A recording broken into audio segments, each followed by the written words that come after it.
Hello' everyone, আজি মই গৈ আছোঁ আছাম ষ্টাৰ্টআপ দি নেষ্টৰ অফিচলৈকে। তেওঁলোকে আজি আমাক আমন্ত্ৰণ জনাইছে। তেওঁলোকে ইয়ৰ ষ্টৰী মিডিয়াৰ পৰা এটা টীম আহিছে। তেওঁলোকে কিছু আছামৰ ষ্টাৰ্টআপৰ ওপৰত ভিডিঅ' বনাব বিচাৰে আৰু আমাৰ ষ্টাৰ্টআপটো যিহেতু অলৰেডি ইনকিউবেটেড হয় আছাম ষ্টাৰ্টআপত আৰু আমি মাছি ৰেজিষ্টাৰ্ড হয়, তাৰ কাৰণে আমাকো তেওঁলোকে নিমন্ত্ৰণ জনাইছে। আমি যাম এতিয়া আৰু আছাম ষ্টাৰ্টআপ দি নেক্সট অসমৰ ষ্টাৰ্টআপবোৰৰ চেভিয়াৰ বুলি ক'ব লাগিব। তেওঁলোকে ষ্টাৰ্টআপৰ উত্থানৰ কাৰণে যথেষ্ট কাম কৰি আহিছে আৰু তেওঁলোকে বিভিন্ন ধৰণৰ সা সুবিধা প্ৰভাইড কৰি আহিছে অসমৰ ষ্টাৰ্টআপবিলাকক। ইনোভেটিক্স ফাণ্ডিং, ইনকিউবেশ্যনৰ পৰা ষ্টাৰ্ট কৰি ফাণ্ডিঙলৈকে সকলো ক্ষেত্ৰত তেওঁলোকে সহায় সহযোগিতা কৰি আহিছে।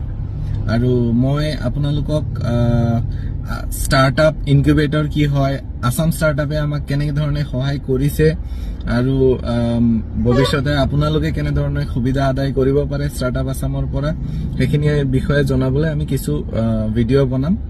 আপোনালোকে চাই থাকিব। ধন্যবাদ।